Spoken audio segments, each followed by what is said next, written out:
저희도 수시로 문자를 받는 게 한동훈 비대위원장이 계속 문자를 보내요. 아 그래요? 네, 우리 저 비대위원장 명의의 문자가 옵니까? 네, 오. 출마자들한테 아하. 말을 절대로 조심해 주십시오. 다 그 예비 후보나 후보들은 당의 얼굴인데 언어 표현을 절대로 조심하십시오. 라고 그걸 계속 보내요. 근데 그거 맞거든요.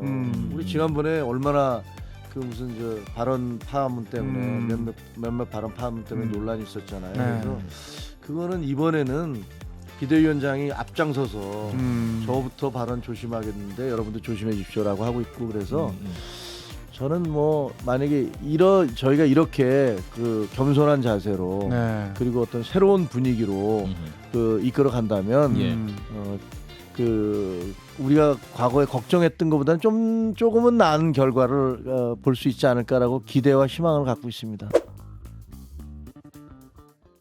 네, 여러분 안녕하십니까? 대한민국을 대표하는 정치인들의 인생 이야기를 따뜻하게 그리고 조금은 날카롭게 짚어보는 한판열전의 박재홍입니다. 네, 잠깐만 비켜보세요. 중앙에 있고 싶습니다. 네, 이상민이고요. 왜 중앙이냐? 이분이 바로 중앙 출신이기 때문입니다. 아, 이거 재밌어요. 자, 네. 오늘의 보석 같은 게스트 소개해 주세요. 네, 아까 말씀드렸듯이 네. 제2의 남자입니다. JTBC. J. 네, 아, 이 30년 세상에. 넘는 경력의 베테랑 기자 출신이고요. 네, 중앙의 남자인데 예. 지금은 고양시 중앙에 계신 분입니다. 오, 예. 국민의힘 주요 요직을 맡아오신 프로 요직러시고요. 예. 소개하겠습니다. 국민의힘 김종혁 조직부총장님 어서 오십시오. 어서 오십시오. 안녕하십니까, 중앙으로 김종혁입니다. 예. 야, 네. 오랜만에 오셨어요. 그렇습니다. 예. 근데 저 출세한 것 같아. 왜요? 왜? 왜냐하면 소개할 때 네. 대한민국을 대표하는 정치인인데 아. 막 오금이 저려. 예. 내가 이런 소리 들으면 안 되는데. 그렇습니까? 자격 무슨 아직 그런 느낌이 들었어요. 무슨 말씀을? 저희가 또 다 자격 대리분 엄선해서 네. 섭외를 하고 있기 때문에 아무나 나오는 게 아닙니다. 감사합니다. 예. 영광입니다. 예. 이사민 크리에이터 오늘 네. 최근에 그 J 방송에 많이 나가시다 보니까 J 많이 강조하시네요. 제이. 예. 예, 장르가 한판 승부입니다. 예, 알겠습니다. 알겠어요. 네. 네, 전략적 유대관계. 예. 자, 그럼 오늘 또 우리 김종혁 우리 조직부총장 모시고 또 본격적인 인생 얘기를 해보겠습니다. 내 인생의 결정적 순간 첫 번째 순간부터 가보겠습니다. 기자의 꽃. 오, 네. 네네. 기자의 플라워. 네, 죄송합니다. 네. 강화도에서 출생하셨어요. 강화도. 그리고 부모님께서는 황해도 출신이시고 예. 6.25 전쟁 때 월남을 하셨다고 들었습니다. 예. 맞습니다. 부모님 그리고 또 예전 기억을 떠올리면 어린 시절. 예, 어떤 추억들이 떠오르세요? 저는 이제 부모님 생각하면 네. 그 마음이 그냥 안타깝고 좀 불쌍하다라는 생각이 들어요. 아하. 왜냐하면 저희 아버님이 그 44살에 돌아가셨거든요. 제가 12살 때였는데 네. 근데 이제 제가 40살 그 아버지 나이가 됐을 때 이렇게 맞아요. 돌이켜 보면 아하. 우리 아버지는 그 어린 아이 자식들 형하고 저하고 둘이 있었는데 네. 그 아이들을 놔두고 눈을 감을 때 얼마나 힘들었을까, 얼마나 고통스러웠을까 이런 생각이 들고 네. 또 아버지의 삶을 이제 곰곰이 반추해 보면 그 일제 시대에 태어나서 그 해방을 맞이하고 그 좌우 격렬한 대립 속에서 또 전쟁까지 벌어져서 네.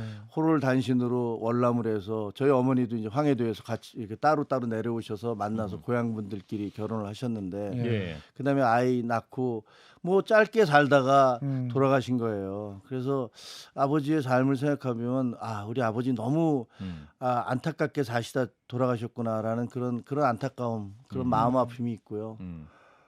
개인적으로는 그 옛날에 클린턴의 전기를 보니까 네. 그런 얘기를 하더라고요. 그 유복자로 태어났잖아요. 클린턴도 예. 자기는 평생 아버지 몫의 삶까지 내가 살아야 된다라는 그런 부채 의식에 시달리면서 살았다. 아하. 근데 제가 그걸 읽으면서 정말 눈물이 막 날라고 그러더라고요. 저 역시 그랬거든요. 예. 내가 그 어렵고 힘들고 평생 고생만 하시다가 돌아가신 아버지 목까지 내가 잘 살아줘야 된다. 이런 생각으로 평생을 살았는데 그게 벌써 50년이 지났어요. 야. 올해가 공교롭게도 그게 50년이 되는 해예요. 근데 우리 아버지 보시면 저 자랑스러워할 것 같아요. 왜냐하면 제가 여기 CBS에 나와서 뭐 대한민국을 대표하는 정치 소리도 듣고 와우. 네, 그래요. 그리고 우리 어머니 또 저 형제 키우면서 정말 고생 많이 하셨거든요. 뭐 집 한 칸 있는 거 그때 의료보험도 없을 때 아버지 수술 몇 차례 하면서 다 날려버리고 아하. 사골세빵 전전하면서 그래서 이제 우리 형은 교육도 제대로 못 받았어요. 아, 뭐 학교를 못 옛날에는 받았구나. 부끄러워서 제가 얘기를 못 했는데 이제는 뭐 우리도 다 나이 들고 그래서 말할 수 있는데 그래서 그 좀 그런 부분에 대해서 형한테도 항상 아하. 왜 옛날에 우리가 뭐 살아남은 자의 슬픔이니 뭐 이런 제목의 책도 아하. 있었지만 예, 예. 좀 어머니 형에 대해서도 항상 좀 마음속으로는 부채 의식을 갖고 있어요. 야. 그래서 올해 50년이기 때문에 어. 아버지에 대한 부채 의식도 그리고 뭐 어머니나 형에 대한 그런 것도 이제 좀 이제 매듭을 지어야겠다 그런 생각을 하고 있죠. 야. 클린턴을 인용하신 걸 딱 듣고 나서 꿈이 아, 이 대통령이야? 꿈이 대통령이구나. 여기서 확 와닿습니다. 전혀 아닙니다. 네, 아, 저는 그거 왜 전혀 몰아가세요? 생각 없어요. 정치 일정을 크게 보시는구나. 노입니다. 노웨이. 김종혁 부총장 그런 분은 아닙니다. 책을 네. 읽었다 일하는 것이고 네. 댓글이 많이 나오고 있어요. 유구림님은 JTBC 시사 프로그램 진행하실 때 팬이었어요. 오. 좋아했어요. 이런 말씀 주셨고 평화님은 어제 백성역 사거리에서 명함을 받았습니다. 와. 백성역에서 네. 이거 있잖아요. 이거 네, 2번 김종혁 네, 네, 이거 네, 네. 들고 네. 막 손흔 들다가 차 네. 지나가면 또 인사해서 인사하고 아. 뭐 이런 일 오늘도 했고 어제도 했고 그렇구나. 열심히 하고 명함을 있습니다. 진짜 많이 이렇게 돌리시지 않습니까? 하루에 얼마나 돌리십니까? 잘 이게 받아주세요. 제가 보니까 네. 명함을 돌린 사람과 안 돌린 사람이 네. 완전히 갈리는데 우리가 뭐 아. 선거에서 선거를 해본 사람, 선출직 해본 사람, 안 안 해본 해본 사람. 사람 하잖아요. 네. 이 명함을 돌리면요, 네.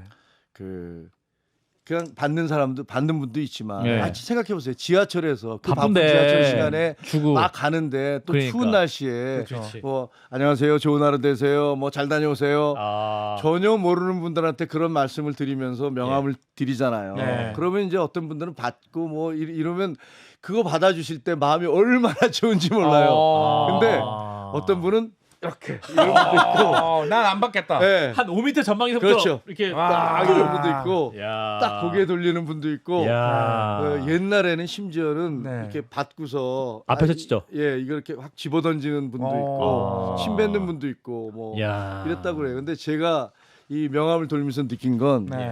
야, 인격 수양이라는 것은 음. 교회나 절에서만 하는 게 아니다. 선거운동 한 30일만 해보면 지하철에서 야. 인격 수양은 얼마든지 할 수 있다. 야 그렇구나. 야 이게 화려한 앵커 생활하시던 분이 네네네. 이게 외면 당하시니까 얼마나 가슴이 아프셔. 아니. 예, 가슴 아픈 건 아닌데, 근데 진짜로 민심을 느끼시니까 예, 나중에는 그 네. 민심의 흐름의 변화가 느껴져요. 하루하루 달라요. 하루하루는 아니지만 적어도 주마다. 어느 아. 정도 시간이 지나면 예. 예를 들면 뭐 우리 당이 잘할 때 못할 때 이게 반응이 좀 다르세요. 아. 그래서 약간 실시간 여론조사 같은 느낌이군요. 그런 게 있죠. 오. 받는 분들의 어떤 반응. 아. 예를 들면 거기서 이제 인사를 할 때 차를 타고 달리던 분들이 뭐 빵빵빵 하면서 좋다고 하시는 분들, 뭐 창문 열고 손 흔들어 주는 분도 있고, 비키라고 빵 네. 하는 분도 있고 그러고. 심지어는 욕을 하시는 분도 있어요. 야, 욕이요. 그래요? 손가락 욕을 하는 아하. 분도 있어요. 야, 이 네. 가슴 아프네. 네. 그 새끼까지 할 필요 있습니까? 네. 아니 근데 거기에 대고도 감사합니다 이렇게 하는 거예요.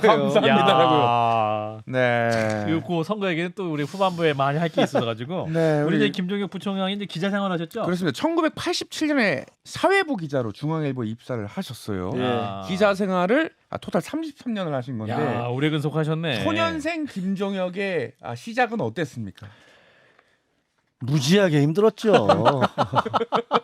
중앙일보, 그때 사회부 그때 기자, 기자들은요. 경찰 기자, 예, 마와리. 우리 경찰 기자 알잖아요. 그러니까. 그게 일단 딱 들어오면 네. 지경캡이 딱 불러다가 네.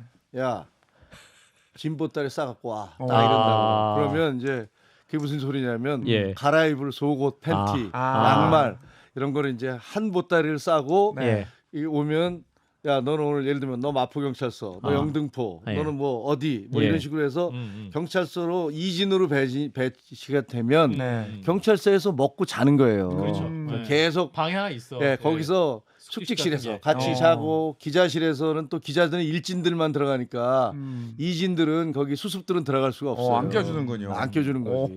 그럼 이제 경찰서에서 네. 그 경찰관들하고 그 형사들하고 같이 형사계에서 뭐 하루 종일 이제 뭐 밖에 하루 종일 돌아다니다가 아하. 저녁에 또 회사 들어가서 회의하고 아하. 끝나면 또 다시 경찰서로 가서 거기서 예. 밤에 이제 이따가 새벽에 일어나서 뭐 하여튼 거의 야 이런 생활도 있구나라고 싶을 정도로 굉장히 힘든 생활이었는데 요즘은 우리 후배 기자들은 그렇게는 안 하는 것 같더라고요. 옛날에는 경찰들 최대 52시간 근무제가 또 정착이 되고 그렇죠. 옛날 같이 못 하는 거죠. 아 이거 뭐 예. 그건 뭐 상상도 할 수 없죠. 예. 그러면은 예전에는 예. 근무 시간과 어떤 휴식 시간과 경계가 없었겠네요. 없었어요. 전혀 없어요. 없었어요. 예. 전혀 야만의 없었어요. 야만의 시대가 있었어요. 야만의 시대요. 야만의 시대. 야만의 시대가 있었어요.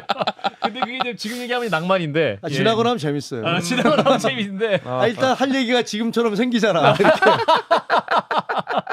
우리 그러면 김종혁 기자는 선배로서 어떤 선배였습니까? 무서운 선배였습니까? 좋은 선배였습니까? 그러니까 이제 우리가 선배들이 그 기자들한테 예, 우리하고 기자들 그 경찰관들과의 관계, 형사들과의 관계했을 때 예. 그 취재원과 너무 멀어지면 안 된다. 불가능. 정보를 얻을 수 없다. 아하. 너무 가까이 가면 안 된다. 아하. 유착되거나 바이어스가 생긴다. 네. 아. 그러니까 불가금 불가원의 관계를 유지해라. 뭐 아. 항상 이런 그 얘기를 들었고 그 경찰 기자 때 들었던 얘기가 뭐 정치부 기자라든가 이거 할 때도 항상 그런 것 같아요. 모닥불 쬐일 때 겨울에 추운 겨울에 모닥불을 쬐는데 아하. 너무 가까이 가면 뜨겁잖아요. 그렇죠. 너무 멀리 가면 춥잖아요. 아. 그러니까 적절한 따뜻하게. 거리를 유지해야 되는데 모닥불이 막 타오를 때는 좀 떨어져 있고 모닥불이 사그럴 때는 다가가고 권력과의 관계도 그런 것 같아요. 그 비유가 참 좋아요. 이야. 네. 뭔가 좀 수업받는 느낌이죠. 네네네. 한판 승부도 이렇게 좀 너무 가까이 가지 말고 너무 멀리 가지 말고 어디다가 하시는 말씀이세요? 예, 아니 뭐 괜찮아요. 요즘 많이 힘들어서 예, 그래가지고 우리 네. 김정혁 기자로서 또 그 중앙일보 편집국장까지 하신 거 아닙니까? 그러면 그 기자로서 할 수 있는 최고 그쵸. 가신 거 아니에요? 특파원도 네. 가시고 기자 생활할 때 가장 화양연은 언제였습니까? 역시 뭐 어떻게 보면 그 경찰 기자 시절이 가장 힘들고 아하. 가장 열심히 뛰었던 시기였고 그렇구나. 또 이제 영향력 면에서는 네. 역시 편집국장 할 때가 제일 편집국장 할 때. 컸었고 아하. 그 다음에 그 세상에 대해서 좀 넓게 보면서 또 가족들과 함께 그 지낼 수 있어서 행복했던 거는 특파원 시절이었고 요 특파원 생활의 비밀이네, 요게. 네, 아. 워싱턴 특파원. 워싱턴 특파원. 짭짤한 거 많습니다. 그런가요? 왜냐하면 예. 추석 같은 때 있잖아요. 예. 거기 신문 안 나오고 놀잖아요. 그렇죠. 미국은 근무하잖아요. 맞네. 그러니까 우리는 그때 놀아. 그때 네, 좋았다. 서울의 기준에 따라서 네. 그러네. 그러면 그때 이제 특파원들끼리 다 모여서 뭐 봉고차 하나 그 십시일반 내에서 빌려서 2박 3일로 이제 골프 치러 가고. 야, 골프 쳤답니다, 여러분. 야. 아니 골프장이 되게 싸거든요. 미국은 싸요. 엄청 3만 원, 싸잖아요. 2만 원 막 이렇게 네, 되잖아. 그러니까 뭐 몇만 원씩 하니까 예. 같이 이제 어디 놀러 가서 예. 그랬던 어떤 즐거웠던 추억이 있네요. 그때 그 CBS 특파원 함께 놀러 갔던 특파원 누구예요, 그러면? 이니셜. 얘기. 지금 계세요?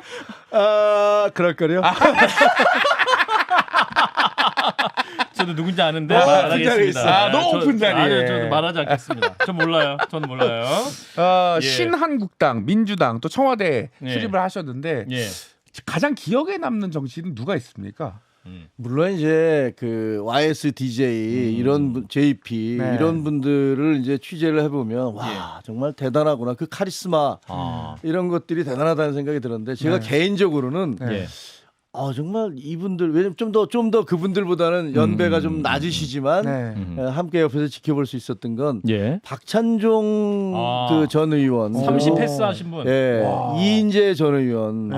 뭐 그 두 분을 보면서는 야 정말 대단하다라는 생각을 했어요. 왜냐하면 박찬종 고문 같은 경우는 그 뭐랄까 그 말하는데 한 번은 그때 96년도인가 97년인가 그랬을 거예요. 96년이었구나. 96년도 제가 정치부 기자할 때 어디 그 경복궁 아니다. 대한문 앞에서 무슨 그 총선을 앞두고 영상 촬영을 하는 이렇게 홍보를 찍는데 거기서 이제 박찬종 고문이 이렇게 신종이 하나 이렇게 뚫뚫 말아오더니 네. PD한테 이거 몇 초에 끝나야 돼요. 그러니까 뭐 1분 30초에 됩니다. 그러니까 그러면 10초 전에 얘기해 줘요. 이렇게 얘기하고 딱 말을 시작하더라고요. 예. 근데 자자자자작 얘기하다가 예. PD가 10초 전입니다. 그러니까 딱 1분 30초에 끝냈어. 그래서 내가 야, 어떻게 저럴 수가 있지? 그래서 아니 그 의원님 제가 또 뭐라고 불렀는지 기억이 안 나는데 아마 박 선배님 이렇게 불렀던 것 같은데 박 선배님 그때부터 정치 준비를 하셨네. 선배님 아니 우리 기자들한테 선배라고 그래요. 정치인들한테 선배라고 그래요. 문화가지고. 근데 박 선배님 그 다 적어 갖고 오셨어요? 그거 뭐라고 적었어요? 그랬더니 쫙 펴 보이는데 백지야. 근데 백지 왜 가져왔어요? 그랬더니 야, 이 사람아. 그래야지 내가 좀 뭔가 준비돼 이렇게 사전에 준비한 것처럼 소위 있어 보이게. 그렇지. 그러니까 뭔가 근데 그거는 정말로 애드립으로 바로 한 거였는데 그거를 논리적으로 1분 30초 딱 맞춰서 하시는 거 보고 야, 정말로 말씀 잘하는구나 이런 걸 느꼈고. 요 당시 정치인들의 낭만이 있었어요. 요 때는 그래도 이제 어떤 연설하면 운동장에 모여갖고 막 그렇죠. 유세하던 시절이잖아요. 그때 막 육성으로 연설하고 그냥 그때는 저도 이제 초등학생 때 뭐 딱 낭만이 있었다고 재밌다 이런 게 있었는데 요즘은 이제 그런 게 좀 없잖아요, 사실은. 그냥 봉고차 옆에 사갖고 뭐 이 정도 그 정도인데 별로예요, 맞아요. 사실. 그리고 이인재 고문 같은 경우는 보면 그 모든 사안에 대해서 답변이 준비되어 있는 사람 이런 느낌이 들더라고요. 그러니까 옳든 글튼 그 답변이 동의할 수 있는 것도 있고 동의할 수 없는 것도 있지만 그렇죠. 하여간 어떤 질문이 나왔을 때 버벅대거나 뭐 그 생각을 하다가 답변하는 걸 못 봤어요. 그러니까 대부분 질문이 나오면 바로 내 그 질문에 답변 드리겠습니다 하면서 좌좌좌장 얘기하시더라고요. 답변 기계처럼. 그렇죠. 그래서 이분들이 참 준비를 많이 하고 공부도 많이 하구나라는 생각을 했는데 실제로 보니까 비행기 같이 타고 가면서 부산 내려갈 때 옆자리에서 앉아서 보니까 가방에서 주섬주섬 꺼내갖고 이 신문의 사설들을 다 이렇게 줄을 쳐놨더라고요. 그걸 열심히 읽더라고요. 끊임없이 공부를 했다. 네, 그래서 이분들도 공부도 많이 하는구나. 그렇군요. 근데 우리 이제 김종혁 우리 부총장께서 이제 중앙일보 편집국장 하셨지만 JTBC 앵커도 하셨잖아요. 그러니까 어떠셨어요? 이게 신문 기자로 하다가 이것도 방송 앵커까지 하는 경우는 좀 되게 드문 케이스 아니었어요? 제가 이제 뭐 좀 행복한 경험을 했죠. 자랑을 하자면 제가 이제 사회부 기자할 때 시경캡 알잖아요. 그렇죠. 시경캡. 또 법조캡도 했었고 그다음에 정치부에 가서는 뭐 청와대 출입기자, 뭐 여당 반장. 좋은 거 다 하셨네. 네, 그래서 자꾸 후배들한테 좀 미안하죠. 영광의 시대를 보내셨네요. 멋있는 투표도 하고. 그거 한 다음에 이제 나중에 이제 임원 승진을 해서 그 마케팅 본부장을 했는데 한 2년 하니까 이거 난 기자가 내 적성이구나라는 생각이 들어서. 근데 이제 신문 기자는 국장까지 했으니까 좀 새로운 기자의 길을 걷고 싶다 해서 방송사로 갔었고 JTBC로 그 자매 회사니까 그래서 거기서 이제 앵커를 했었는데 거기서도 또 새로운 세계를 봤죠. 근데 기자는 원래 그 부서를 바꾸면 직업을 바꾸는 거하고 마찬가지거든요. 경찰 기자 할 때는 잠바 입고 다니면서 이러다가 또 법조 출입하면 이제 넥타이 메고 다녀야 되고 또 정치부 가면 또 전혀 다른 세계, 경제부 가거나 문화부 가면 그 다른 문화 속으로 완전히 자기 자신이 녹아 들어가야 되기 때문에 전혀 다른 직업의 세계를 경험할 수 있어서 그런 면에서는 매우 매력적인 그런 직장이에요. 근데 너무 힘들고 그다음에 퇴직 이후가 보장이 되지 않고 남의 얘기 아니에요. 알겠습니다. 저 고민을 많이 하고 있습니다. 열심히 해야죠. 첫 방송할 때 기억은 나세요? 그럼요. 그때 뭐 떨리셨죠? 그러더라고요. 이렇게 화면을 이렇게 보면서 그 애들 좋아하세요? 우리 애들 참 좋아하죠. 그러니까 그럼 그 화면이 애들이라고 생각하고 애들 얼굴이라고 생각하고 그걸 보고 얘기하세요. 그러면 이제 좀 온화한 표정을 짓게 되죠. 부드럽게. 그때 이렇게 해서 성공적으로 앵커 잘 하셨어요. 자, 그런데 이제 정치권으로 우리 김종혁 앵커가 가게 됩니다. 인생의 결정적인 순간 두 번째로 가보겠습니다. 사실상 실세? 정치인을 변신하셨는데 최재형 윤석열 대선 캠프 혁신위원, 비대위원, 고양병 당협위원장, 조직 부총장까지 중앙일보 출신이라 정치에도 중앙에 가 계셨습니다. 네네네네. 요거 그 정치 입문 제의는 누구한테 받으신 거였어요? 정치 입문 제의? 같이 하자. 특별하게 있었던 건 아니에요. 어느새 보니까 정치를 하고 있었습니까? 눈을 떠보니까 뭐랄까 이제 최재형 캠프에서 그리고 이제 그 대선 시기가 오니까 네. 누군가 언론 쪽에 그렇잖아요. 예. 보니까 따끈따끈하게 나온 애가 누구야? 보니까 이제 그 나온 지 얼마 안 되는 신인. 몇 달 됐던 그런 사람이니까 예. 그러면 저 사람은 감각도 아직은 살아 있을 것이고 뭐 그다음에 이제 그쪽의 네트워킹도 아직 살아 있을 것이고 뭐 이런 생각들을 하실 거잖아요. 네. 예. 그게 이제 대선 시기가 되니까 뭐 좀 같이 일해 보지 않겠느냐 이런 얘기를 했는데 네. 사실 그때 이제 제가 이제 회사 그만두고서 앞으로 이제 뭐 할까 뭐 이런 생각을 하고 있던 중이었거든요. 아, 그랬군요. 그래서 이제 방송 패널 같은 걸로 아마 이제 해온 게 있으니까 예. 그 출연하고 있었는데 그 제의가 오니까 고민을 좀 해봤어요. 근데 사실은 어떤 생각을 했냐면 제가 이제 책도 몇 권 소설을 비롯해서 책을 한 4권쯤 썼는데 소설도 야, 썼어요 옛날에. 대단하시네. 네, 그래서 이거 경험해보고 이걸로 소설책 한번 써야겠다. 내가 경험하지 못한. 예. 그러니까 정치부 기자를 했지만 그저 이제 축구 경기를 그 평론 위에서 이제 해설하면서 보는 거하고 그 안에서 플레이어로. 실제로 뛰는 거는 완전히 다르잖아요. 그렇죠. 예. 그래서 그동안은 계속 이렇게 논평만 하고 평론하면서 이게 감나라 대추나라 했지만 예. 실제로 내가 그 안에 들어가서 그 안에서 무슨 일이 벌어지는지를 보고 그다음에 책을 한 권 써야겠다라는 그 생각이 더 강했어요. 그래서 이제 들어갔는데 네. 들어가고 나서는 인생이라는 게 이렇게 자기 마음대로 풀리지 않잖아요. 일단 한번 들어가니까 예. 휩쓸려서 쫙 가게 되더라고요. 그래서 이 자리까지 오게 된 거죠. 야, 그래서 이제 출마까지 앞두고 계신 건데 사실은 언론인과 정치의 삶 어떤 그 진출할 때 굉장히 좀 고민이 많지 않습니까? 그렇죠. 뭐 이제 그러면 이게 정치로 가게 되면 언론인의 삶이 또 부정되는 순간도 있을 수도 있고 이게 정치하려고 했던 거 아니냐 뭐 이렇게 비판도 받기도 하는데 어떠셨어요? 이제 막상 이제 또 생활하시면서 또 이제 그런 얘기를 접하시거나 하시면 고민 지점이 있으셨을 것 같은데. 가족들이 많이 말리셨죠? 무슨 보통 다 말리시더라고요. 네. 해라 이런 경우는 거의 없어요. 네. 옛날에 그 정치부 기자할 때 정치 네. 기자하다 보면 뭐 권유도 좀 받고 그러잖아요. 네. 젊을 때는 저는 뭐 그냥 끝까지 있겠다 언론인으로 있겠다라고 생각을 해서 제의가 여러 차례 있었군요. 그러니까 여러 차례 아니고요. 뭐 좀 있었죠. 아. 좀 있었지만 그게 그 기자 생활이 너무 재밌으니까 그냥 다양한 경험을 하고 많은 분들을 만나고 그래서 그냥 있겠다라고 생각하고 예. 무엇보다도 그랬더니 뭐 그 집에서 저를 아주 가만 안 놔두려고 그러더라고요. 사모님이 그래서 이제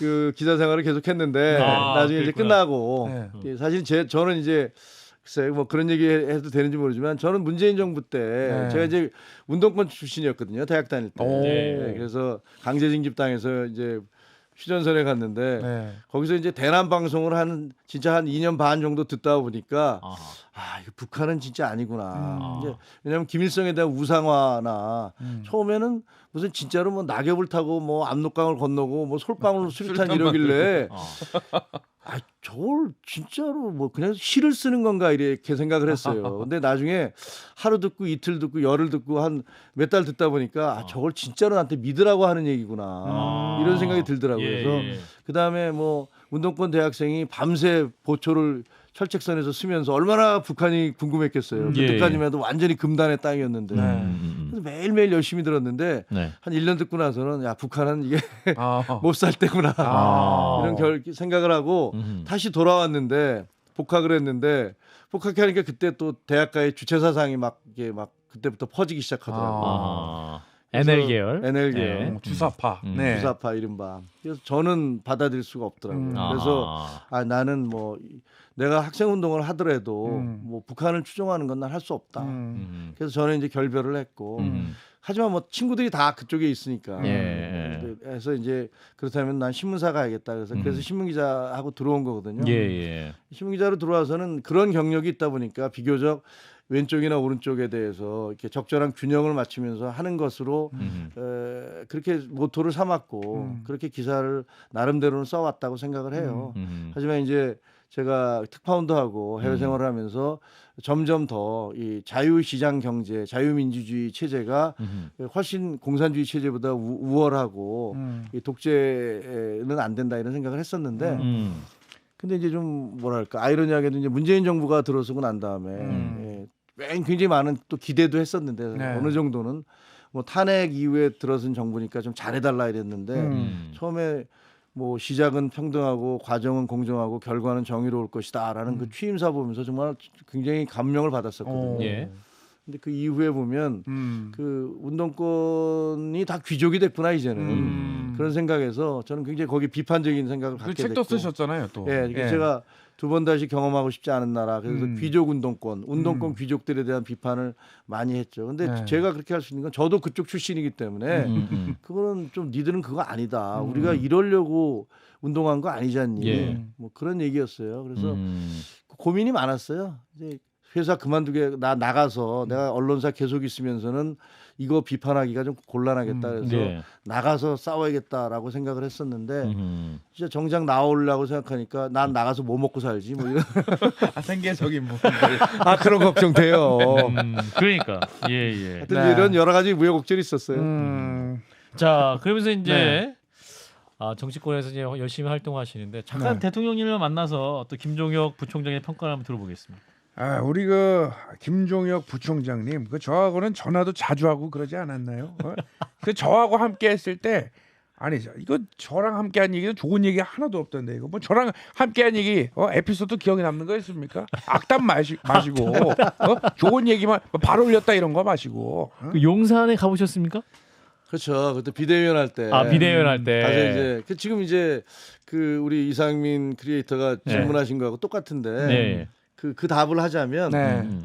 이 비대위원으로서 이제 용산에 가서 저녁을 먹는데 네. 저녁을 먹는데 그때 좀 놀랐던 게 옆에서 이제 우리 정책위 의장이 그때가 언제냐면 저 때였어요. 그 화물연대 파업할 때. 초반이었네요, 그러면. 네, 그래서 이 화물연대가 파업을 앞두고 있는데 뭐 일몰제가 이렇게 적용이 돼 이쪽을 요구하고 있고 하면서 한참 얘기하니까 예. 뭐 이렇게 서로 얘기를 하는 거예요. 그러면서 이제 그때 톤은 네.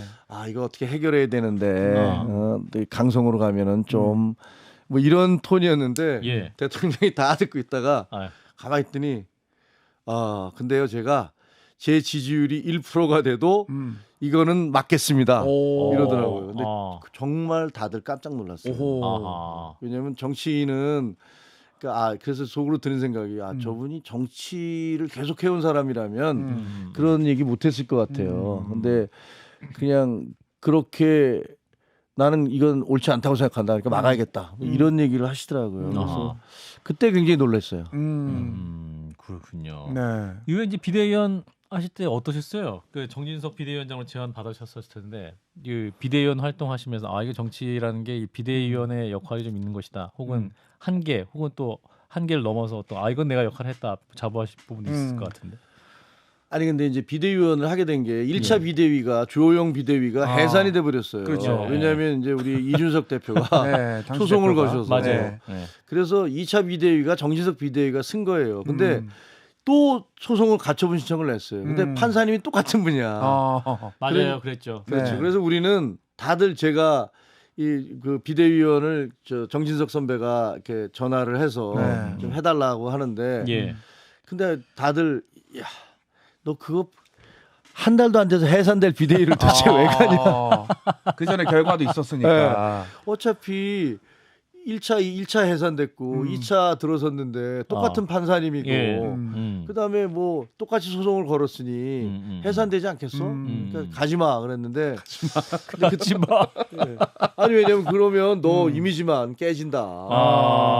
그런데 제가 그때 그랬어요. 그러니까 몰라 이것도 어떻게 보면 이제 정치 오래 안 한 사람의 어떤 특징이겠지만 네. 야 내가 이제 정치 어차피 시작해서 당원이 됐는데 당이 어렵다고 그래서 와달라고 그러면 당원은 가서 복무를 해야지 뭔 소리냐.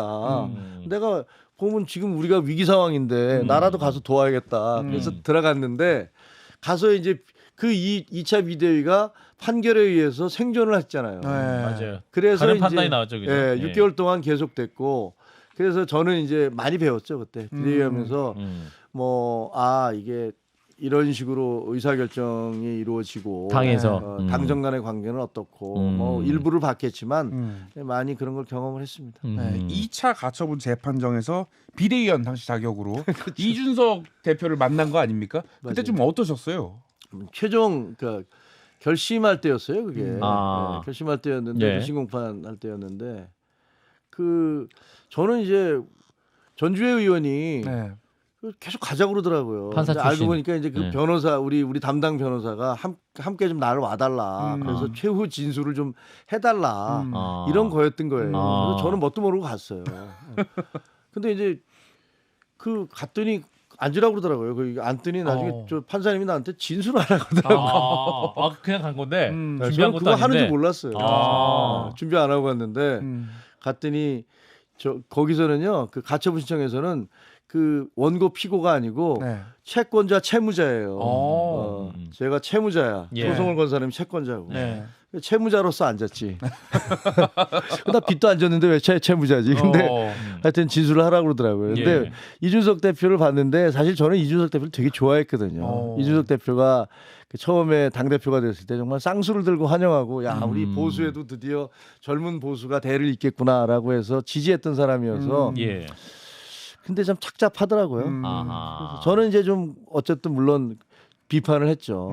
여태까지 당과 관련해서 당 대표가 외부의 탄압에 의해서 외부의 탄압에 저항해서 싸운 건 몰라도 자기 당에 대해서 가처분 신청낸 건 난 처음 봤다. 뭐 그런 얘기부터 시작해서 이준석 대표가 그 법원이 주장하는 어떤 당원 당규의 어떤 엄밀성 이런 것들을 당원 당규라는 것은 정치적 약속이기 때문에 이것을 헌법이나 법률과 같은 체제로 계산을 한다면 판단을 한다면 우리 당뿐만 아니라 모든 당의 당원 당규에는 모순된 내용이 너무나 많다. 그런 것을 기준으로 하면 안 된다. 뭐 이런 얘기들을 제가 이제 비판을 했더니 이준석 대표가 좀 화가 나셔갖고 왜 여기서 정치를 하십니까? 뭐 이런 표현을 했던 것 같아요. 아 재판정 내에서. 네, 그러니까 반박을 하면서 저도 얘기하겠습니다 그러면서 그랬던 기억이 나는데 좀 씁쓸하더라고요. 자, 그런 이제 또 과정을 거쳐서 현재 네. 한동훈 비대위 체제에서 조직 부총장을 맡으셨어요. 그러니까 네. 당의 조직 부총장인데 이것도 굉장히 그 요지가 아닙니까? 높은 자리죠. 예. 그 솔직하게 말씀드리면 네. 매우 요직이지만 저는 허수아비예요. 아, 무슨 다른 사람이 할 때 말씀이세요? 요직인데 내가 하니까 허수아비다. 왜냐하면 그 시기가 네. 당무감사를 앞두고 만약에 조직부총장이면 정말 어마어마한 그런 거죠. 근데 우리 당무감사 다 끝나서 넘기고 이제 공천관리 공관위로 다 자료는 다 넘어가고 비대위가 꾸려졌는데 뭐 조직부총장과 기획부총장은 있어야 되잖아요. 그 당연직으로 있어야 되는 자리이기 때문에 예. 그럼 조직부총장을 뭐 누구를 할 것이냐.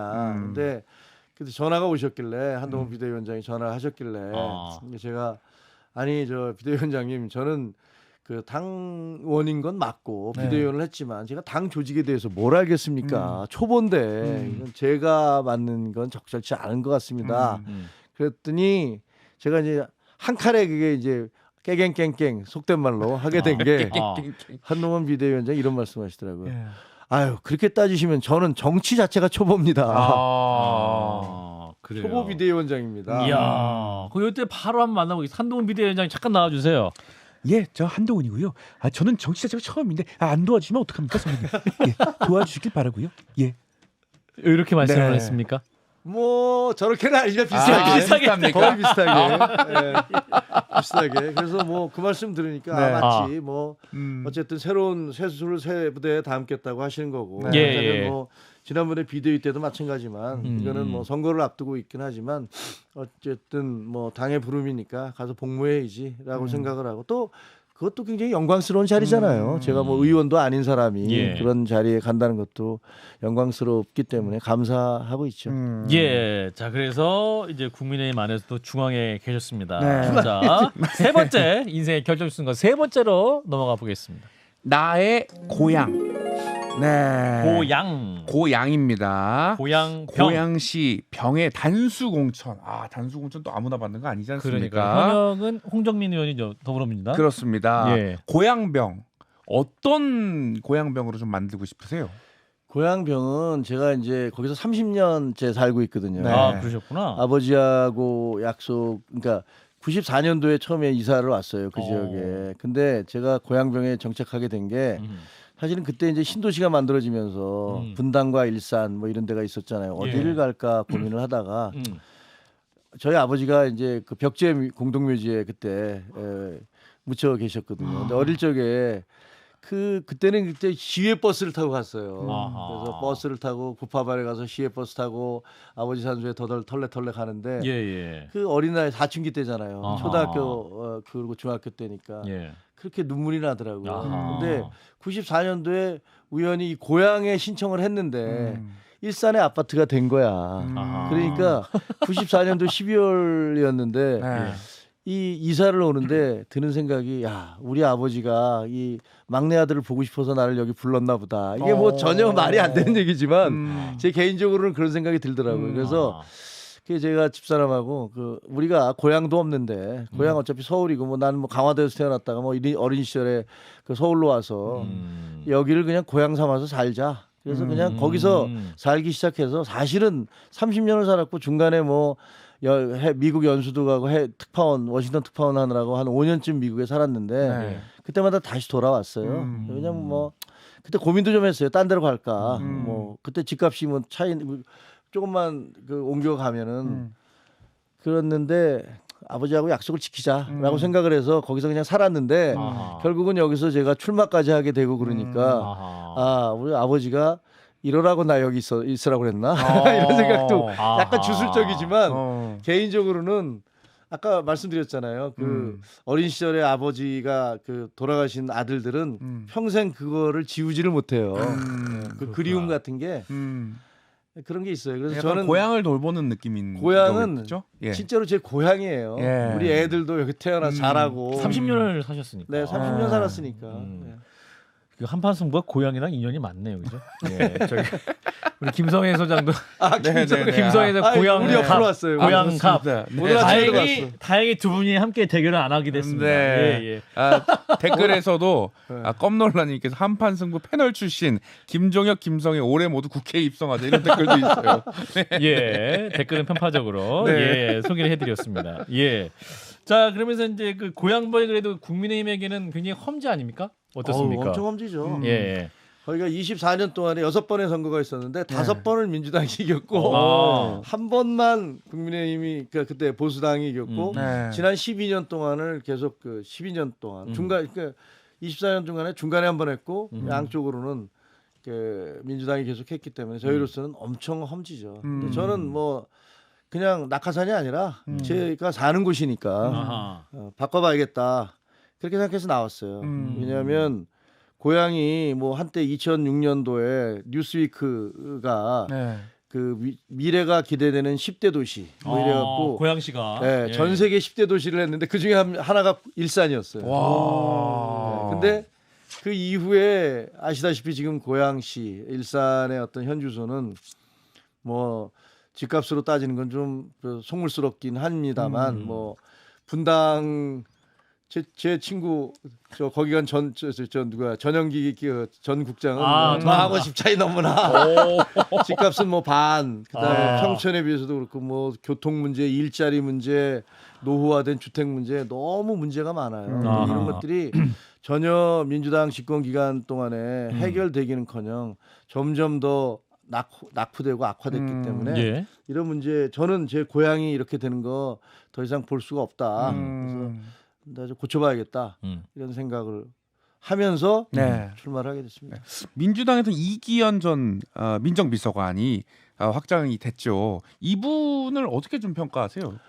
제가 보기에는요 네. 몇 번 만났거든요. 네, 네. 엄청 점잖은 분이에요. 네. 그리고 그 주변에도 얘기 들어보니까 신사라고 그러더라고요. 아하. 그리고 친화력도 있대요. 예, 예. 그래서 저 긴장하고 있어요. 근데 이제 그 홍정민 의원과 경선에서 이겼잖아요. 예, 네. 그렇죠. 그래서 이제 1차 경선에서 3명으로 3명이 경선을 해서 이제 2명으로 좁혀졌군요. 다시 2명 하고 네. 이겼기 때문에 얼마나 힘들었겠어요. 그래서 제가 이제 그 전화도 해서 축하한다고. 아유, 또 아주 아름다운 경쟁의 예, 모습이군요. 그때 뭐 왜냐면 제가 네. 민주당 출입기자 할 때 아. 당에서 나를 봤대. 나는 잘 기억을 못 하겠어요, 솔직히. 근데 네. 예, 제가 나이도 꽤 많으니까 네. 그러니까 그렇게 얘기를 해서 그냥 뭐 어떤 때는 선배님 형님 뭐 이렇게 하니까 그냥 전화를 해서 아유 고생했다고 페어플레이 하자고 뭐 그렇게 얘기했습니다. 예. 그럼에도 불구하고 나 김종혁의 경쟁력은 하면 뭡니까? 저는 예. 한판 승부죠. 아. 아니 진짜로 한판 승부를 네. 엄청 듣더라고요. 그래서 예. 그게 또 약간 진보 성향이라고 저는 생각을 했는데 예. 또 그렇지도 않더라고. 보수 쪽에서도 엄청 많이 듣더라고. 아하. 그래서 한판 승부 들었다고 저녁에 집에 퇴근하면서 들어서 나 목소리 들으니까 알겠네.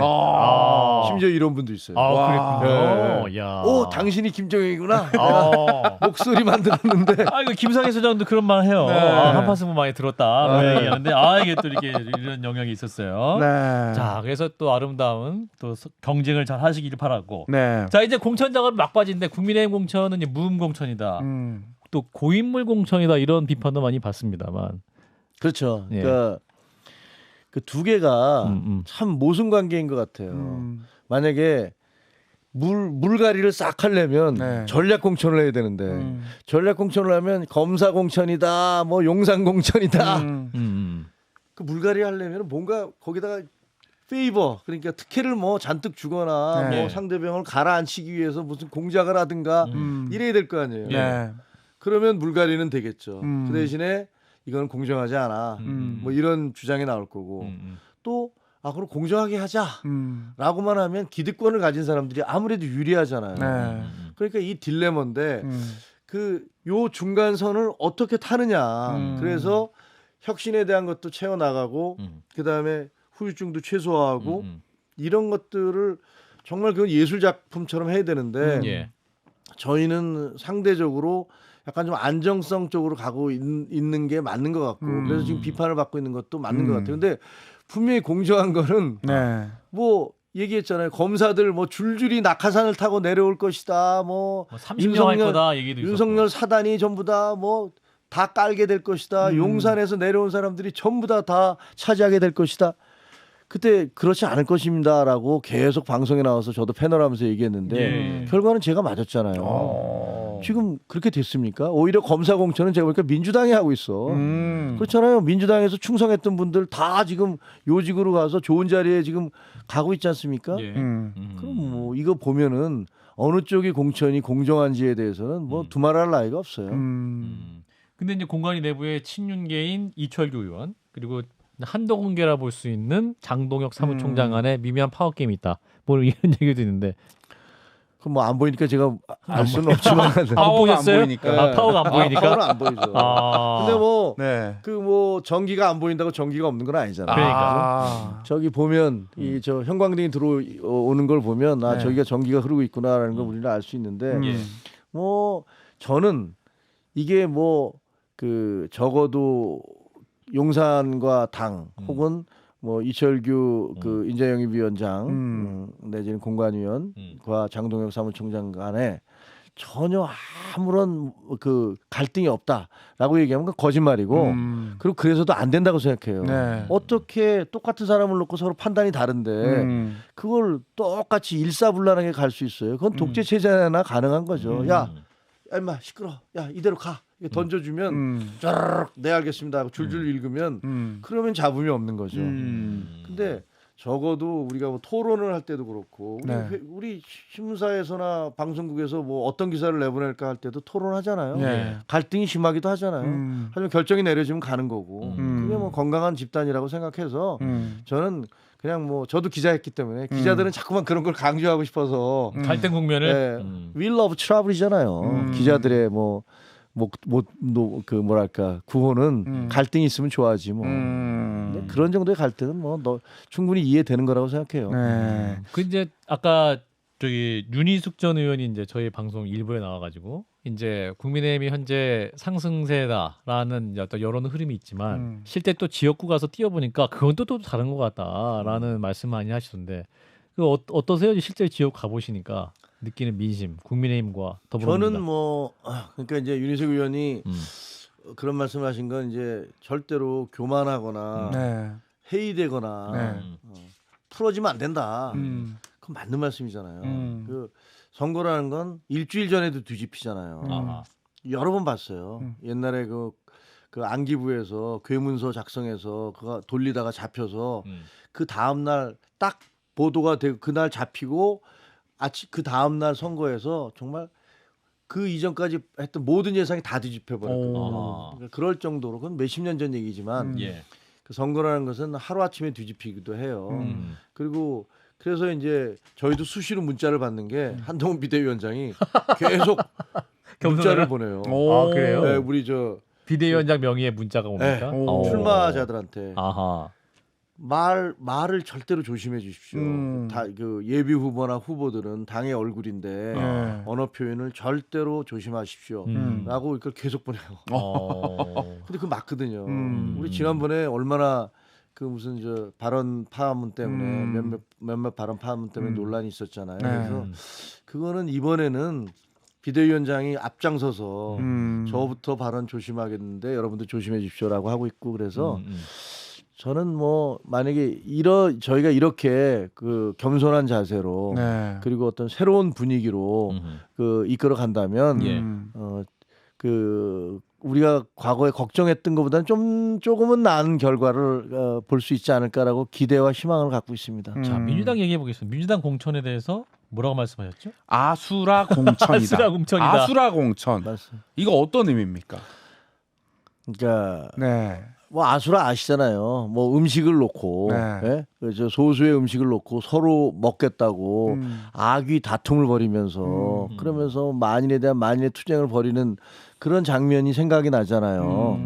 딱 그런 것 같아요. 그 거기는 뭐 보니까 무슨 당에 대한 생각도 없고 자기 지지자들에 대한 생각도 없고 그 당이 그 이어왔던 전통과 질서, 명예 예. 이런 것들 아무 상관이 없고 죄송한 말씀입니다만 제가 보기에는 그냥 이재명 대표를 위한 이재명의 민주당을 만들기 위한 그런 작업들이 계속 진행되고 있구나. 뭐 그런 느낌이 들어서 이거는 뭐 잘잘못을 떠나서 예. 참으로 이래도 되나? 이게 아무리 경쟁당이지만 뭐 이런 식으로 해도 되나? 그래도 국민의힘도 결국은 윤석열 대통령의 정권에 지지를 할 수 있는 그런 분이 의원으로 다 공천되는 거 아닙니까? 윤석열의 국민의힘 아닙니까? 우리 당에서 다 그렇게 하죠. 네. 근데 저 당은 안 그렇습니까? 민주당에서도 다들 이재명 대표를 그 자체를 뭐랄까 문제 있다라고 얘기를 하지만 그렇다고 그래서 이재명 대표가 우리 당의 대표다라는 것들 부인하지는 않잖아요. 아, 예. 그리고 당의 강령이라든가 당 자체를 무슨 문제가 있다라고 얘기하시는 분들이 아니잖아요. 예, 예. 지금 날아갈 위기에 처한 분들이 대부분 다 국민의힘 입장에서는 제일 두려운 분들이에요. 박용진 의원 얼마나 세게 공격했습니까? 아니 그리고 김종민 의원은 안 그렇고 그다음 이원욱 의원도 마찬가지고 윤영찬 의원도 마찬가지고 조홍천 의원은 안 그렇습니까? 보면은 그 당에서 가장 화력이 좋게 그리고 논리적으로 그리고 지지자들을 끌어내면서 국민의힘을 비판했던 분들이에요. 아하. 그런 분들이 다 지금 도마 위에 생선이 돼버렸잖아요. 칼질이 어디에 가느냐에 따라서 목이 잘릴지 꼬리가 잘릴지 뭐 허리가 잘릴지 모르는 그런 상황이 돼버렸잖아요. 저는 이런 공천은 처음 보는 것 같아요. 거기다가 무슨 뭐 본인의 그 대장동 사건과 관련됐던 변호사들 네. 뭐 이런 분들이 다 그 공천을 받거나 아니면 또 뭐 심지어는 부인의 그 비서를 했던 분이 무슨 여성 특군가 한 곳으로 공천을 받는다는 얘기도 있고 또 무슨 검사들이나 옛날에 우호적인 검사들 이런 예. 분들이 다 요직으로 가서 좋은 자리를 가고 그런 거 보면 누가 봐도 이건 공정성의 문제잖아요. 예. 그 공정성이 너무나 훼손돼서 이상해요. 예, 일단 뭐 그 김혜경 씨의 수행비서 논란, 권향엽 전 비서관은 일단은 사천 논란이 있어서 그랬는지 이제 네. 경선으로 하겠다라고 이제 민주당이 아예 방침을 바꾸기도 했고 네. 비서는 아니었다. 이제 부속실의 그 뭡니까 네. 부실장이었다. 뭐 이런 해명이 있긴 했습니다. 개혁신당 얘기로 아, 넘어가 예, 이준석 보겠습니다. 대표. 개혁신당 하면 이준석 대표가 이슈죠. 화성을에 출마하겠다고 선언을 했습니다.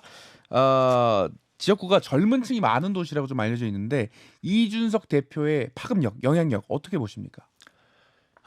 이준석 대표는 저는 뭐 아까 말씀드렸던 대로 상당히 어떤 기대했던 보수의 미래를 맡길 만한 정치인이다라고 기대를 했었어요. 예. 근데 그 기대가 이제 많은 실망으로 바뀌었고 그 실망은 뭐 저만 느끼는 건 아닌 것 같고요. 뭐 그 보수적인 분들은 많이 느끼고 네. 그다음에 중도적인 분들도 역시 아닌가비요. 뭐 이런 생각을 하시는 것 같아요. 그래서 이번에 이제 이준석 대표가 만약에 떨어지면 네. 저는 아마 정치적으로 굉장히 큰 타격 아마 한동안은 재기에 상당한 시간이 걸리거나 아니면 그냥 사라지거나 뭐 이런 상황이 되지 않을까 싶어요. 그래서 본인이 이제 어떻게 해서든지 뭐 처음에는 노원에 출마하시려고 했다가 그건 뭐 나는 노원의 아들이다 안 떠나겠다라고 하셨던 것 같은데 그러다가 이제 다시 대구 쪽 얘기를 했다가 거기 또 간 좀 보니까 그게 잘 안 될 것 같지 않았나 싶어요. 만약에 그게 좀 될 것 같았으면 이제 갔겠죠. 근데 아니니까 또 뭐 화성으로 벨트를 나갔는데 그 화성 그쪽에 가서 뭐 보수가 어려운 지역에서 나와서 나오겠다. 뭐 거기 새로운 뭘 보여주겠다. 뭐 그렇게 말씀하시는 것 같은데 거기 이원욱 의원이나 양양자 의원하고 같이 뭐 트리오로 가시는 거 아닌가요? 네, 반도체 벨트. 벨트. 예. 네, 근데 글쎄 뭐 양양자 의원이 보수는 아니잖아요. 이원욱 의원도 아니고 다 민주당 분들이었는데 뭐 조금 뭐 논리 자체가 좀 궁색하다 이런 생각이 드네요. 예. 자 이제 민주당이 그 김건희 여사 특검법 다시 재추진하겠다. 몇 가지 사항을 더 추가해서 하겠다. 이렇게 이런 움직임이 있어요. 이 부분 어떻게 판단하십니까? 그건 뭐 민주당의 자유니까 그건 뭐 본인들의 권리이기 때문에 어쩔 수 없는 거죠. 뭐 근데 다시 하면 더 떨어질 것 같아요. 그러니까 지금 그래요. 그 지지하는 게 아하. 너무도 명백하게 이거 하나를 가지고 선거를 치르겠다. 우리는 김건희 여사로 선거 치를 거야. 무슨 뭐 다른 거 필요 없고 뭐 정책이 됐든 미래가 됐든 국민의 삶이 됐든 뭐 말로는 민생이라고 그러지만 우리가 노리는 거는 그냥 김건희 물귀신 이걸로 해서 선거를 치러야 돼. 물귀신. 뭐 이런 느낌을 너무 주기 때문에 이미 약발 뭐 속된 표현입니다만 약발 떨어져서 더 이상 먹히지 않을 것이다. 그런 생각이 들어요. 근데 지금 이제 제3지대 조국혁신당이 여론조사상으로 좀 의민 수치가 나오고 있다. 근데 이제 조국혁신당 같은 경우는 이제 김건희 여사 문제에 대해서 굉장히 좀 강성인 그런 목소리를 내고 있는 당이기도 한데 그런 당에 약간 이제 지지율이 상승세 있다는 것은 그 부분에 또 공감하고 있는 국민들이 많다는 반증이기도 민주당이나 진보 성향의 분들에서는 뭐 상당히 지지하지 않겠어요. 예. 저는 뭐 지지할 수 있다고 생각을 해요. 뭐 각자 국민들은 각자 국민들 나름대로의 판단이 있는 거고 예. 그래서 어떤 선택을 할 수 있는 권리가 있잖아요. 네. 그것 자체를 뭐라고 할 수는 없다고 생각을 해요. 그리고 조국 신당에 대해서는 근데 저는 좀 너무 이상하게 생각해요. 예를 들면 뭐 1심, 2심에서 너무 코미디잖아요. 지금 2심까지 실형이 선고받았고 그다음에 대법원으로 가면 확정 판결을 받을 것이 거의 뭐 불을 보듯 뻔하고 왜냐면 부인도 똑같은 걸로 해서 그 비슷한 연루된 혐의로 해서 대부분에서 4년형이나 받았기 때문에 예. 그런데 그런 그 어떤 어떻게 보면 범죄에 연루된 피의자가 그게 갑작스럽게 무슨 대통령을 탄핵을 하겠다, 대통령의 임기를 단축시키겠다라는 걸 내세우면서 그러면서 정당을 창당을 하고 그 표를 달라고 얘기하는 것들이 예. 저는 이해가 잘 안 되거든요. 그럼 다른 범죄 이런 그리고 또 그거는 정치범도 아니잖아요. 사실 그 범죄는 전부 다 일반 범죄예요. 그리고 굉장히 죄질이 안 좋은 화이트 칼라 범죄라고 볼 수도 있어요. 예. 입시와 관련된 거라든가 이런 것들. 그런 분이 저렇게 당당하게 그 뭐랄까 창당을 하고 거기에 지지를 얻을 정도로 대한민국은 그 서로에 대한 상대방에 대한 증오가 사무쳤구나. 그러니까 상대방이 미우니까 우리 예. 편에서 어떤 이유를 대든지 간에 무조건 우리 편이 하는 것은 난 지지할래 라는 그런 분들도 꽤 많이 늘어난다. 이거는 저를 포함해서 우리 정치인, 기성 정치인들이 모두가 다 뭐 여야를 떠나서 반성해야 될 부분이죠. 자 이낙연 대표는 이제 광주 출마 선언하지 않았습니까? 네. 새로운 미래. 네. 어떻게 보니까 그 파괴력을 일단은 더불어민주당에 탈당하신 분들이 이제 추가로 합류할 것이 이렇게 했다가 임종석 전 실장이 합류를 안 하면서 약간 또 좀 뭐랄까 그 열기가 좀 식은 듯한 느낌도 있습니다만. 맞아요. 자, 그런 것 같아요. 예. 그런 것 같은데 이게 뭐 아직 한 달이나 남았기 때문에 아. 좀 더 지켜봐야 되겠지만 지금 뭐 선거라는 게 원래 그 살아오는 판을 걷는 길이긴 하지만 예. 저희보다는 지금 민주당 그 그룹에 더욱 더 그 얼음이 얇게 있는 것 같아요. 아. 강을 건너가야 되는데 저희도 조심조심하면서 가고 있습니다. 살얼음. 예, 살얼음 판을 걷듯이 조심조심. 네. 언제 또 잘못해서 와지직해서 빠져버릴까봐. 와지직. 예, 네. 그럴까봐. 그런데 저희가 보기에도 민주당은 지금 여기저기에 그 강을 건너가는데 구멍이 너무 많아요. 그리고 얼음이 녹고 있는 부분이 너무 많아요. 네. 건너긴 건너야 되는데 네. 저걸 어떻게 건너갈 수 있을까? 예를 들면 뭐 통진당 계열의 분들을 뭐 많이 수용을 해서 하겠다라는 것도 여론이 어떻게 받아들일지. 그다음에 조국당과 지금 뭐 연대를 하겠다라고 하는데 그건 또 어떤 반응이 나올지. 그다음에 이낙연 당, 새로운 미래? 이낙연 대표의 새로운 미래가 과연 어떤 정도의 위협이 될지. 뭐 이 모든 것들이 너무 뭐 지뢰밭이기도 하고 깨진 얼음이기도 한데 그 모든 것을 다 피해 나가서 건너기는 참으로 어려울 것이다. 상처를 입지 않고 건너거나 물에 빠지지 않고 건너기가 쉽지 않을 것 같다. 이런 생각이 36일 듭니다. 남았으니까 수많은 변수가 있을 것이고 그렇죠. 여야 모두 저희도 그걸 마찬가지예요. 어떻게 관리냐에 따라 네. 달라 있다라는 말씀까지 듣겠습니다. 자, 이제 끝날 시간이 거의 다 돼서요. 네. 자, 우리 김종혁 부총장님께 요청할 게 있습니다. 한판 승부 구독과 좋아요 요청을 여기 카메라를 예. 보시고 해주시면 저 되겠습니다. 카메라를 자녀들을 네. 바라보시 사랑스러운 눈빛으로 네. 바라보시면서 고향 시민이다 생각하고 좀 해주십시오. 자, 액션. 아, 청취자 여러분. 한판 승부 제가 1년 넘게 출연을 했었는데요. 제가 34년 동안 기자 생활을 한 사람입니다. 근데 그 한판 승부를 보면서는 아, 이게 굉장히 나름대로 균형을 잡기 위해서 최대한 노력을 하는 그런 방송이구나 하는 생각을 합니다. 그리고 여기 출연하는 분들에 대해서 우리 박재용 앵커가 적절하게 제재도 하고 네. 균형도 잡아주고 그런 균형치의 역할도 열심히 하고 있고요. 그래서 저는 정말 이 한판 승부 같은 프로그램이라면 더욱더 이게 장수하고 시청률도 더 높아지고 구독. 예, 그래서 좋아요. 구독과 좋아요를 많이 많이 눌러주십시오. 아 좋습니다. 이야, 감사합니다. 네. 네. 우리 균형적이라는 말씀 우리 당에도 네. 그리고 또 방심에도 꼭 전달해 주시길 바라겠습니다. 예. 네, 청취자 댓글에 삐졌어. 아닙니다. 얘기할게요. 네 고맙습니다. 네, 감사합니다. 네. 자, 마지막 질문. 내 인생의 한 줄 요약. 자, 우리 김종혁 부총장님의 내 인생을 한 줄로 요약하면 어떻게 요약할 수 있을까요? 어제보다는 오늘이 더 나은 인생. 그게 제 아하. 모토입니다. 아하.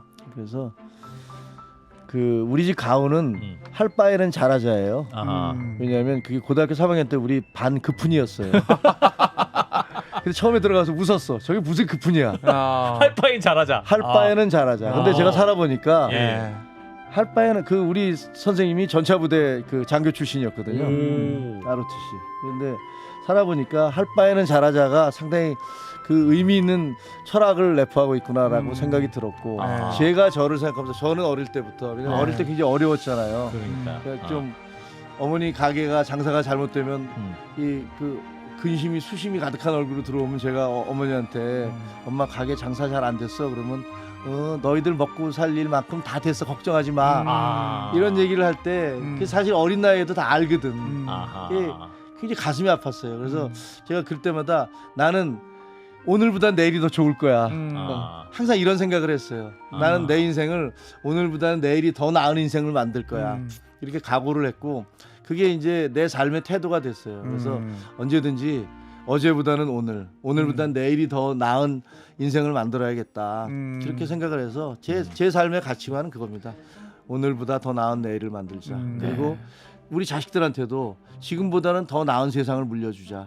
그런 게 제 가치관입니다.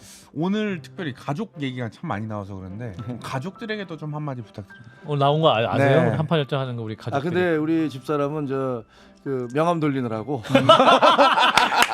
바쁘시군요. 내가 이거 좀 보라고 그랬더니 아니 이거 돌려야 되는데 어제 명함을 돌리고 계실 네. 우리 사모님께 한 말씀 하세요. 고생 많다. 아이 뭐 우리 집사람 여보 당신 나 때문에 정말 고생이 많고 나 정말 미안하게 생각하고 또 이제 우리 애들도 우리 아들도 아, 지금 이게 계속 같이 돌면서 그렇군요. 명함도 돌리고 저희 딸은 이제 그 사위가 네. 그 미국에서 공부를 하고 있어서 같이 미국에 있는데 아하. 거기서 또 뭐 만들어주고 그래요. 아. 카드 뉴스 만들고. 카드 뉴스로. 네. 그래서 하여튼 어떻게 네. 보면 온 가족이 온 가족의 선거 캠프네요. 캠프예요. 그래서 어떻게 보면 저는 이제 그 가장에 대한 생각이 되게 강해요. 이게 좀 가부장적이지만 네. 우리 아버지가 못 해준 걸 나는 자식들한테 좀 아. 잘 해줘야지. 내가 네. 울타리가 되어줘야지. 나는 못 받았던 걸 해줘야지라고 생각을 했는데 이제 지금 이 단계에서는 아 애들과 집사람인데 울타리가 되어주고 있구나. 아. 뭐 이런 이런 생각이 들더라고요. 요 영상은 또 우리 가족 꼭 보여주시기 바라겠습니다. 마지막만 봐. 마지막 5분만 마지막만. 봐. 자, 한판 열정. 자, 오늘 여기까지입니다. 네. 자, 오늘 어떠셨어요? 옛말에 그런 말 있지 않습니까? 네네. 연애를 하거나 사랑을 하면 딱딱하고 좀 냉철했던 사람도 부드러워진다. 그렇지. 사실은 JTBC에서 봤을 때는 굉장히 좀 냉철한 앵커로만 봤거든요. 차갑고. 그렇죠. 근데 고향과 사랑에 빠지신 이후로 좀 예. 부드러워진 것 같다. 가족 얘기하시니까 네. 오늘 굉장히 따뜻했어요. 로맨티스트다. 초반에. 이런 생각 들었습니다. 그러니까. 저 원래 털털해요. 자, 선거 레이스 네. 시작이 됐는데 끝까지 선전하시길 기대하면서 자, 오늘은 여기까지입니다. 다음 주에 저녁 7시 30분에 또 보석 같은 게스트와 함께 하겠습니다. 함께 해주신 여러분 고맙습니다. 고맙습니다. 감사합니다. 구독과 좋아요를 많이 눌러주십시오. 좋습니다. 이야, 감사합니다.